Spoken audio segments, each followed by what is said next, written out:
Consider this GATE 2009 question. Consider two transactions T1 and T2 and four schedules S1, S2, S3 and S4 of T1 and T2. मतलब दो transaction T1, T2 given है।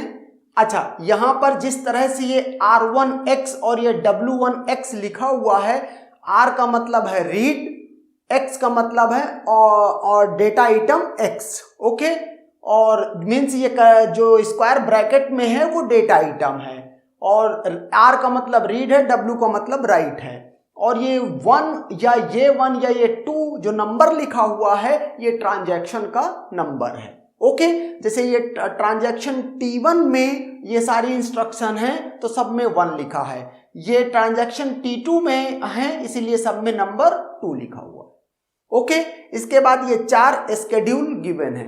पूछ रहा है which of the above schedules are conflict serializable. तो आपको इस तरह से स्केड्यूल देखने में हो सकता है कि प्रॉब्लम हो, समझ में कम आए, तो आप क्या कर सकते हैं, S1, S2, S3, S4 के रिस्पेक्टिव इस तरह से स्केड्यूल बना सकते हैं। जैसे इसका मतलब आप जब इस स्केड्यूल जब ये इस तरह से लिखा होता है, इसका मतलब जब इधर से इधर आप बढ़ रहे होते हैं तो टाइम क्या कर रहा होता है, इंक्रीमेंट होता है, टाइम का टाइम इंक्रीज कर रहा होता है, टाइम बढ़ रहा होता है।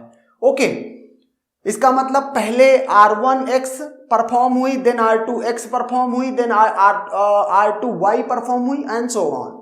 ओके, तो उसी के रिस्पेक्टिव मैंने क्या किया है, ये स्केड्यूल बना दिया। जैसे R1X, इसका मतलब स्केड्यूल में पहले RX परफॉर्म हुई है, इसके बाद R2X है, इसका मतलब T2 की इंस्ट्रक्शन RX परफॉर्म हुई है, इसके बाद यहां पर क्या है R2Y, इसका T2 में ही RY परफॉर्म हुई है, इसके बाद W1X, इसका मतलब T1 में WX परफॉर्म हुआ है।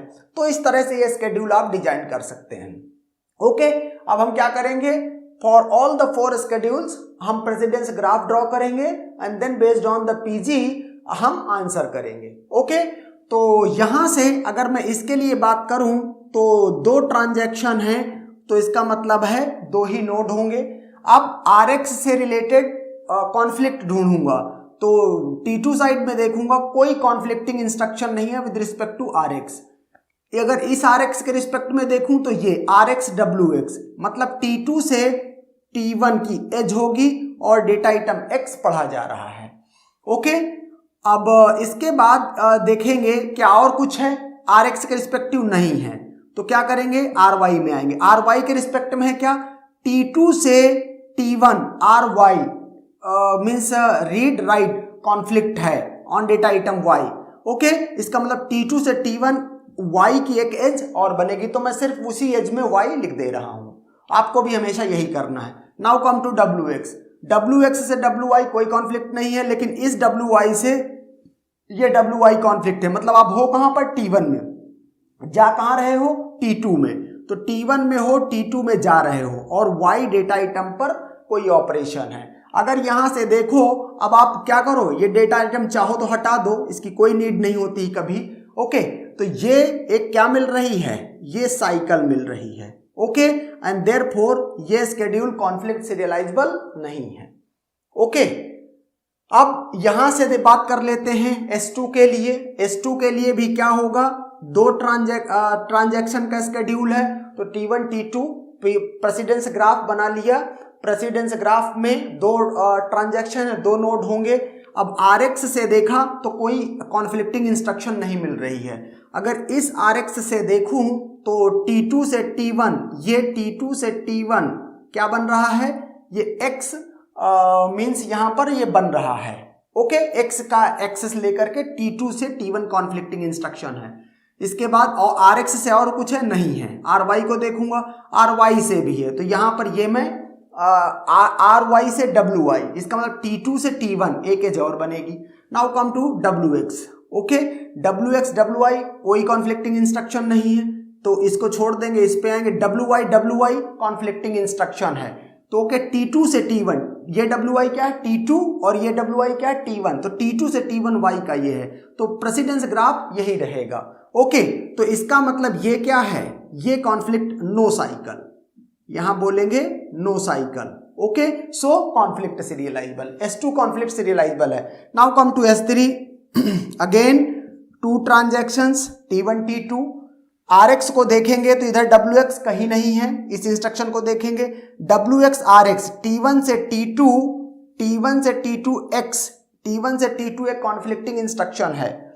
ओके, WX से और कुछ कहीं पर कुछ नहीं है इंस्ट्रक्शन कॉन्फ्लिक्टिंग, RX से भी कोई नहीं है क्योंकि इस साइड WX होता तो कॉन्फ्लिक्टिंग होता है ही नहीं। WY से RY, ओके, WY से RY ये फिर से कॉन्फ्लिक्टिंग है, WY RY। ओके, तो अभी आप हैं कहाँ, T1 में, जा कहाँ रहे हैं, T2 में, तो अगेन यहां पर सेम एज के ऊपर मैं Y कर देता हूं, WY ये भी कॉन्फ्लिक्टिंग है, लेकिन Y एक बार लिख चुका हूं, दोबारा नहीं लिखूंगा, एज T1 से T2 ही जा रही है। यहां पर भी क्या है, no cycle. Okay, and therefore conflict serializable schedule, S2 भी S3 भी कॉन्फ्लिक्ट सीरियलाइजेबल है। Now come to this one, T1 and then T2, RX से WX है, T2 से T1 X की एज आ रही है, RY से WY, यहाँ Y भी है, RX से इधर कोई भी वो नहीं है, लेकिन WX से भी कुछ नहीं, लेकिन WY, मतलब ये कॉन्फ्लिक्टिंग इंस्ट्रक्शन है WY कहाँ से है, T1 से T2। ओके, तो ये बना, और यहाँ से ये Y का वो है, यहाँ पे क्या देखेंगे, साइकिल, और सो चूंकि इसमें साइकिल है प्रेसिडेंस ग्राफ में, and therefore not conflict serializable schedule. तो which of the following above schedules are conflict serializable, S1 and S2, S1 नहीं है लेकिन S2 है, ऑप्शन गलत है।